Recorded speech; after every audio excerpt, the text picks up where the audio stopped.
Darkly Splendid Abodes, the official podcast of Toronto Thelema.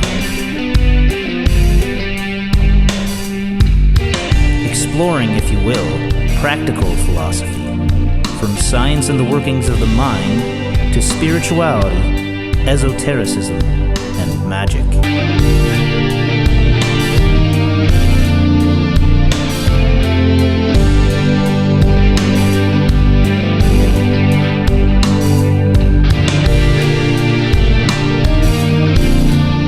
Stooping down, dipping my wings, I came into the darkly splendid abodes. This is the follow-up to my discussion with Edward Mason on the subject of color and its uses in magic. We'll drift into conversation on various tangential subjects about magical practice, people making their own tarot decks, and whether a magician should keep their status and practices on the down low. Do what thou wilt shall be the whole of the law.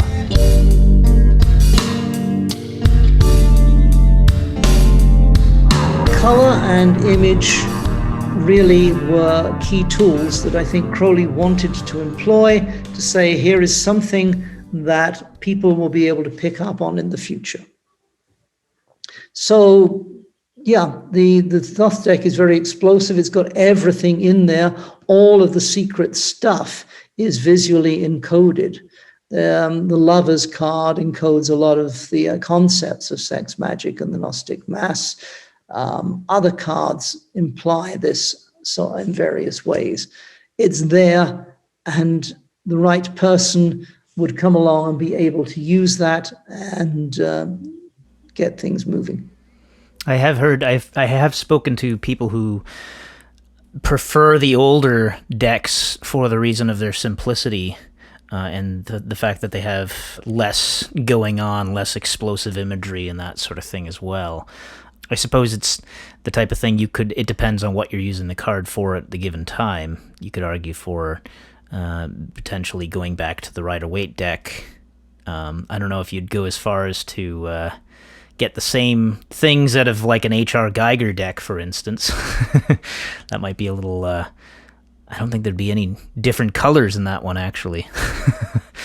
There's hundreds of decks literally out there now. I saw a figure recently and thought, my gosh, that's an awful lot of artistic productive time put into, although I think it's that same impulse of trying to record experiences, visionary realizations, and revelatory information, if you want to use that term, in imagery. Some people can write, others can paint and draw, and it's just another way of putting the mysteries out there as far as people have understood them. My problem with all of the other decks is that I would acknowledge Paul Case as probably, even though he disclaimed the term, an exempt adept. Crowley definitely a magus. These are very high initiates with an enormous amount of understanding of what they're doing. The fact that you have got to the equivalent of Yesod on the Tree of Life in serious work and had a bunch of realizations does not, I respectfully suggest, make you ready to produce a tarot deck, even if it's got some really cool stuff on it. That isn't going to be as helpful as the stuff produced by the initiates.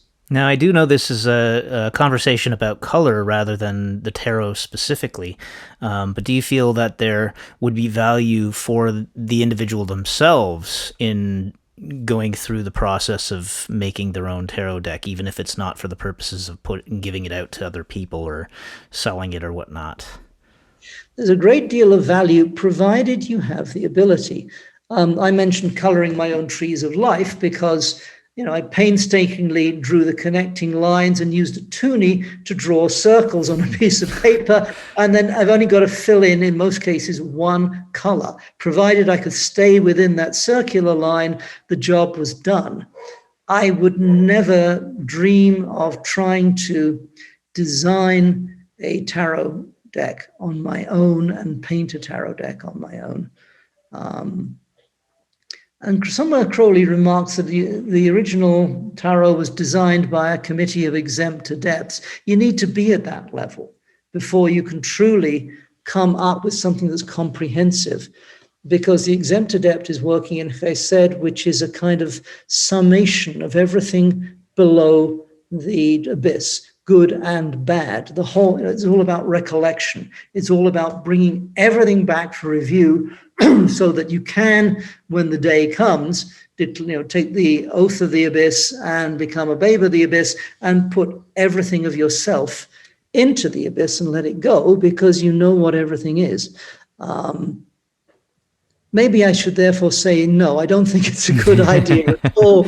I mean, but have some fun. You'll learn a lot. You'll teach yourself something, but never take your own tarot deck as definitive. Yeah, I guess it's a matter of not taking yourself too seriously so that you can recognize that, sure, this might be what you're doing right now, but a few years down the road, you might have a deeper understanding of what all these things are that'll be different from what your current understanding is.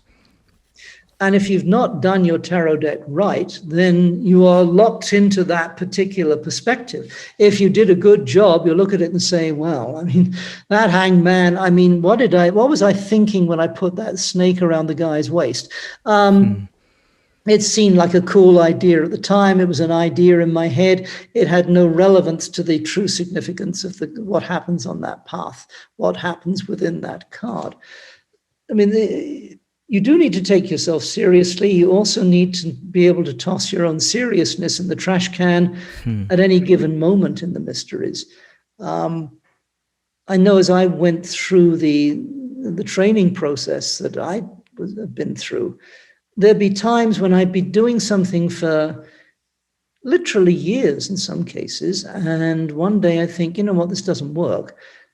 I'd have to re-educate my brain, which is so used to it going in a particular groove, that it didn't want to change the wording. It was very unhappy about the wording. It would tell me that everything was wrong.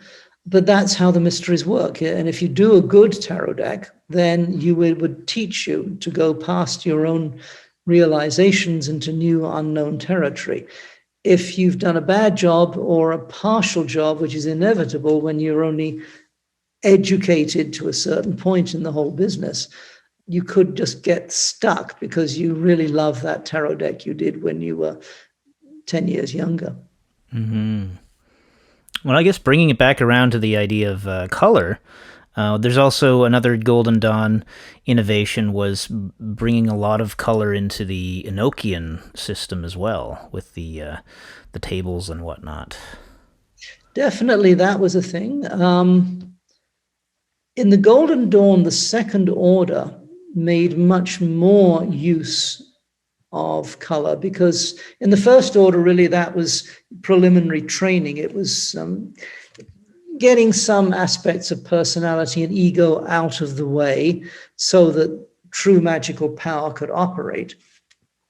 But there wasn't a great deal of magical activity done by most of the First Order people in the Golden Dawn.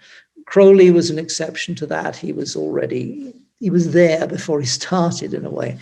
Whereas once you were put into that vault of theirs in Clipstone Street in London, the building's gone now, very sadly, you were suddenly confronted with this 7-paneled interior with, I think, 10 panels on each of the 7 panels. So you got 70 of these things. The whole color system was there virtually. Frying your eyeballs. Mm-hmm. And you were then going to be working a lot more with new levels of stuff, such as with the Enochian system and the colors that are attributed to the tablets and other aspects of it. So really color tended to be a second order thing in the original Golden Dawn system, where people in the First Order were simply introduced to color and had it explained to them. They weren't really working it. What you also did in the Second Order, depending on your budget and personal wealth, you might end up acquiring a whole wardrobe of colored robes. Mm-hmm. It reminds me of my very first teacher, a guy called Jamie Perry in Toronto, who said, the first thing you need to understand is when you become a magician, you go shopping. And even if you're not buying colored robes, you just need to get candle holders and wood for wands and all of that stuff. You need an altar and so on and so on and so on. There's a lot of material acquisition acquired in basic magic, and the material acquisitions are much better when they are painted and colored. They're then assigned to the energy that you want to draw in and that you want to work with. And that was a big thing for the Golden Dawn in the Second Order. They went to town on all of that. So when you walked into a temple that had a blue altar cloth and you were wearing a blue robe and there was some blue other stuff around, then you knew you were in Chesed and you were going to do a working of Jupiter and so on. I've heard it said that the Golden Dawn color system can be a little gaudy and overdone for some people's tastes, and I've heard it argued that going for something a little bit closer to what maybe Dee and Kelly might have been working with in the original Enochian system might be more to their taste, some more muted tones, as you were saying, like they didn't have the technology involved with a lot of the really bright and distinct colors that we have since then. But I suppose that's also, you could make the argument that maybe those bright new colors come with the new Aeon. It is a case of chacun son grimoire, whatever you need to do to make things work for yourself, then that is what you will do. I mentioned in a previous talk where I was talking about my own difficulties with visualization. I had to develop some workarounds, and that became part of my methodology, just focusing on certain aspects of the ritual to compensate for a rather weak image. And once I got into that, then the magic began to work for me. By all means, do that. But remember, the Golden Dawn is a system that has been worked on and worked out now for 140 years or more. There's an enormous deposit of this in the astral world, the collective unconscious, whatever term you like to use, the etheric planes. And it's easy to call on. I think you need to start there, and every serious adept is going to change some stuff for themselves. I haven't changed any colors, but my attribution of some of the Egyptian gods has always been different to what the Golden Dawn or Crowley had, just because of how I encountered them over the years and thought this one doesn't belong there, it belongs here, and so on. I wouldn't try teaching that. It just happens to have arisen from my own personal experience. So I'm always a great believer in, look, teach the system and learn the system. And when you've learned the system, teach that system. Then when you've got more advanced students, you can say, well, I don't actually do that, and here's my reason. Magic is such an intimately personal thing. By definition, you're doing your own will, your own realization.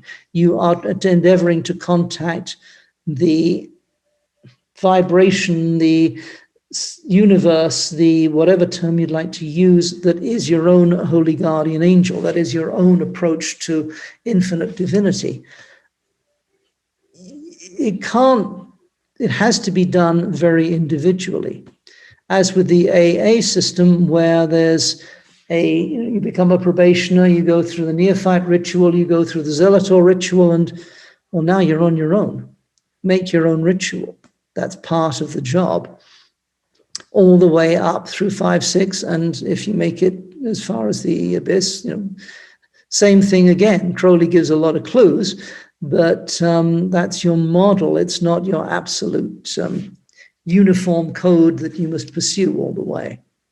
So yeah, by all means, try changing the colors, tone them down if you find that it's distracting or just not helping you focus on what you want in your ritual, but at least know the system before you abandon it. It's very much like what Crowley says about you can go beyond the rules, but first you have to absorb the rules and embody the rules so that you know what you're going beyond. it's a paradox in his writing. He is so prescriptive. He has done so many papers, so many instructions. His writing can be almost dogmatic at times, but he was mostly concerned with people avoiding mistakes that he'd seen them do, blundering into one particular obsession that they shouldn't get stuck on.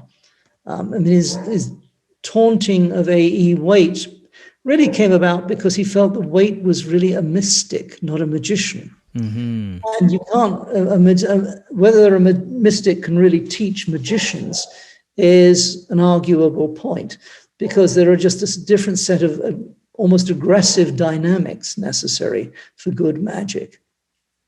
Mysticism is less intense most of the time, and doesn't run the same risks, except that you can get stuck in a benign fog. And I think that's what he felt had happened with Waite. He does actually also criticize directly attack the implication that magic is dangerous, which I think Waite claimed as compared to mysticism. In the Equinox somewhere, there's a little thing that Crowley writes about the dangers of mysticism, where he's talking about I think it's basically the fact that it's mostly mysticism it seems like the safer path, but it can be quite dangerous in terms of especially like ego issues and whatnot. Yes, but you meet people who are following some of the New Age paths, and they will tell you, I'm trying to dissolve my ego, which is the most absurd statement anyone could possibly make. Your ego is not going to destroy itself, nor do you need to get rid of it. You just need to change the relationship with the ego and what its function is. It's your interface with the world. It's the screen on your computer. It isn't all the processing capability inside the thing. Mm-hmm. Magic is dangerous when you're nervous and scared. I mean, not for beginners. Usually they have something that seriously impresses them when they get some kind of result. But if you approach magic as if it is dangerous, then I think that's far riskier than saying, I will stride forth, and if this goes kind of weird, I've got to do a lot of banishing over the next 2 days. That particularly applies to Enochian. Paul Case says he knew 25 cases of people who'd suffered psychological or physical illness, but he never tells you who they were. And they must have been adepts of the system in order to be working with the Enochian stuff. I'm not sure he had encountered that many adepts. And I think he did some harm by putting that out, simply saying this system is dangerous. It's very highly interactive. You have to learn to deal with something rather different to what you get with regular sephirotic or planetary or zodiacal magic. But is it going to obsess you and get you, taken over by demonic forces? I've never met anyone to whom that happened. I've met people who had a bad day or two. I've done weird things and thought for the next 4 days that I was distracted and low on energy and stuff like that. Then I'm back to normal again. I don't believe I have gone completely crazy. If I have, I've evaded the psychiatric establishment very effectively, so the magic's working. And I haven't felt that magic has done anything but actually keep me healthier physically than a lot of people of my own age. Well, everybody takes for granted how dangerous cars are. Yes. It's like they're killing people constantly, but we pretend like everything's fine. Like it's easy enough to ignore all the dangers of that and recognize the fact that, yeah, there are dangers. You just have to be sensible about it. I think people can often be scared by those who face the unknown and are used to it. We tend to valorize mountain climbers and people with extreme sports, even if we think they might be a bit crazy, but we don't see them as evil. Whereas when somebody is going into areas of understanding that are beyond the norms, For enormous numbers of people, that's very frightening. I mean, so many people, I think, adopt a religion or a spiritual perspective as a shield against what we can call God, for want of a better term. It keeps God out, rather than being something that is driven by God having entered in.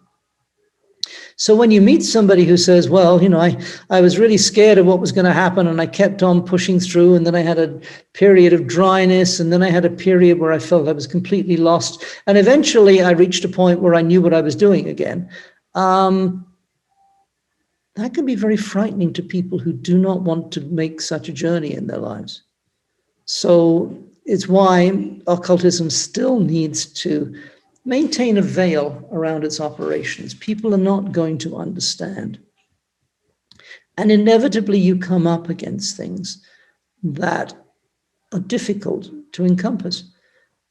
One of the things I've been doing recently is rereading the Red Book, that great big tome with Jung's explorations of what came up when he just dropped his conscious defenses.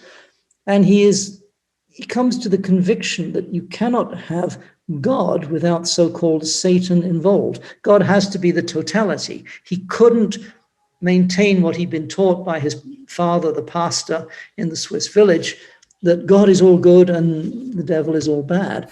He felt that was unworkable. But how do you explain that? And even in his own published psychiatric works, that demonic force becomes the shadow. It's kind of smoothed out for the public.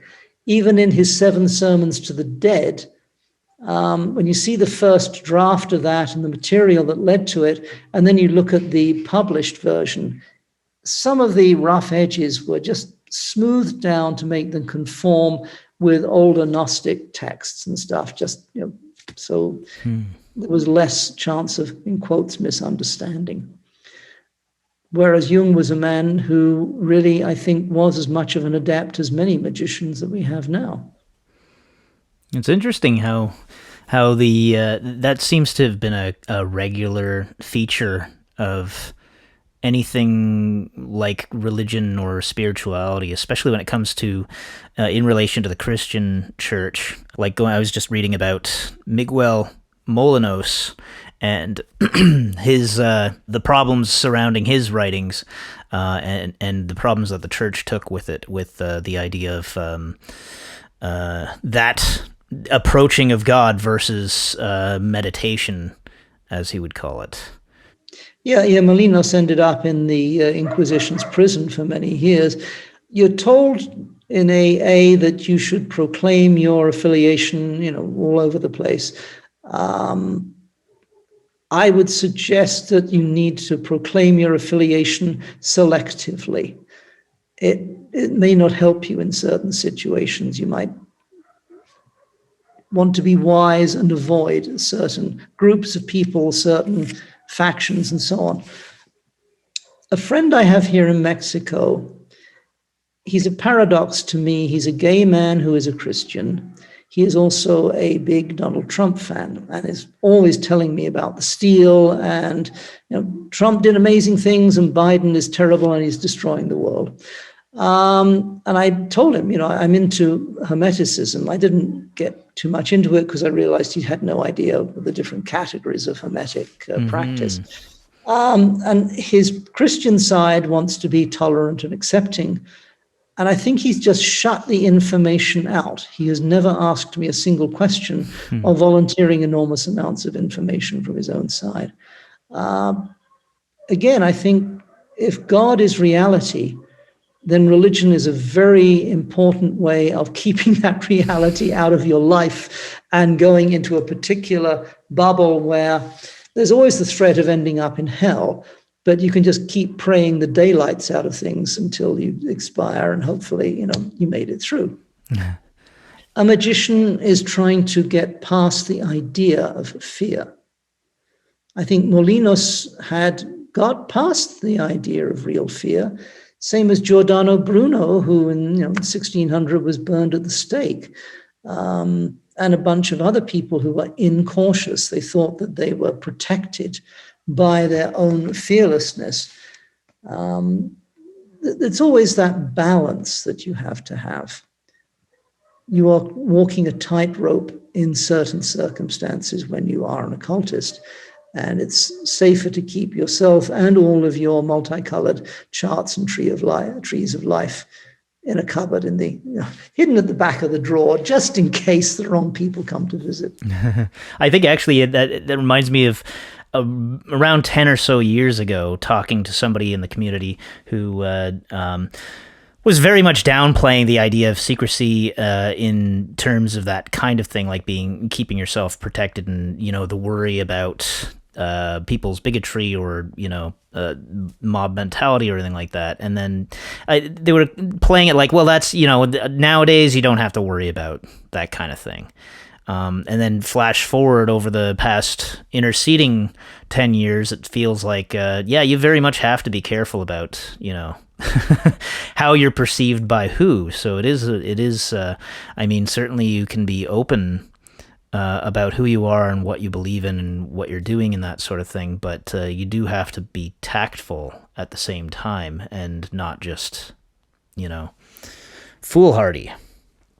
Yeah, and you mentioned the word tact, and I think one thing is, if you're going to discuss what you actually believe with somebody, you need the tact to recognize that this is something well outside their world. Mm-hmm. Don't pull them into something that they already believe is scary as hell. So that's a factor. Secrecy versus being public, it's a little too late to go reverse everything. I mean, I've given public lectures in Toronto and other cities. I've published stuff online under my own name. I'm doing these talks. I'm out there. So if they really start coming for the occultists, I'm on the arrest list. I don't think it's going to be that bad. It's just more a thing of this incomprehension that people have. Occultism takes you to points where, like Jung, you start realizing that a God that does not have a terrifying and destructive side to it is not actually God. It's just something you've produced for your own comfort. Some people call it the sky fairy. You're going to be misunderstood, and just blandly proclaiming your affiliation with Thelema, with Magick, with Crowley, whatever, you're going outside of people's ability to process information. That I do not see as an intelligent thing to do. So I do believe always in intelligence, in discrimination, which is the virtue of Malkuth, the first of the Sephiroth. Remember that there are times when you can explain, basically, sex magic is a way of transcending regular conventional morality, is something that somebody will nod at and say, yeah, I think I know what you mean. And there are certain circumstances where that is going to cause all kinds of problems. And yes, you do have to leave your job or move out of the neighborhood. Be sensible. It is. I every time I read Crowley's own words, like reading the Confessions, for instance, you get such a different sort of take on things than if you're reading somebody talking about Crowley. Because the way that people talk about Crowley is always in that very kind of, what's the word I'm looking for? Scandalous kind of way. There's always some level of scandal about it and that sort of thing. But when you read his own words, I feel like you can get a take on what the actual reality of things probably was in a lot of cases, and you can understand why people like to drum up a lot more of the drama and the scandal as much, as much as they love hearing about it in the media, in the news and on TV and all that sort of thing.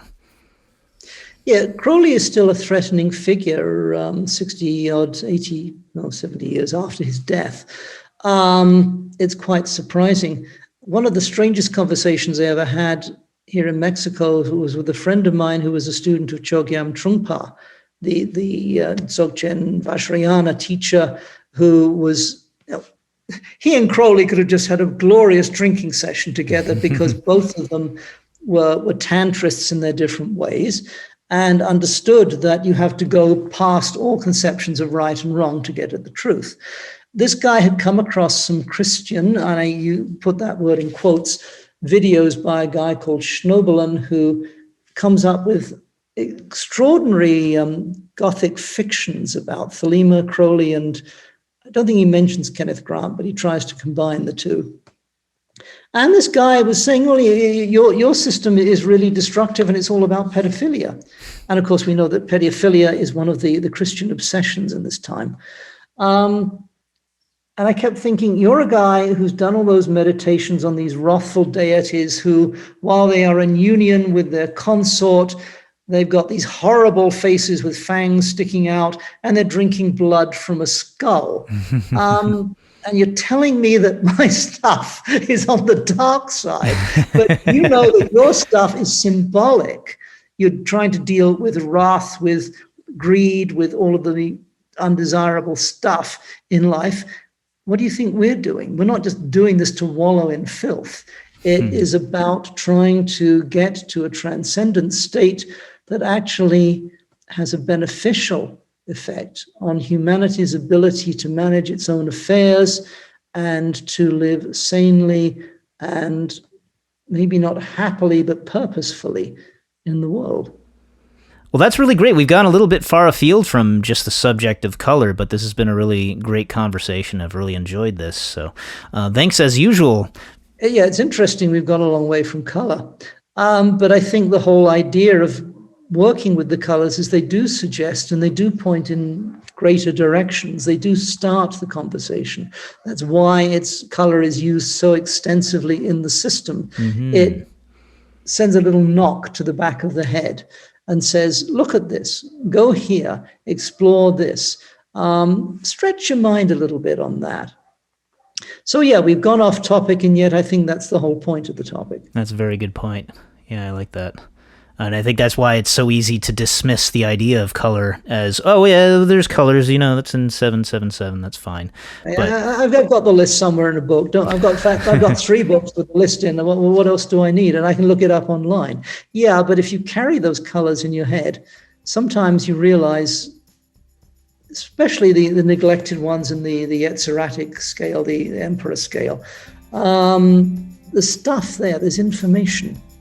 And it will tell you something about how your response to the color. It will tell you something about your relationship to the world. And it's a small piece of information about what it is you're trying to accomplish, what one aspect of your true will is trying to reach towards, and ultimately what the essence of essences that you are trying to unite with requires of you.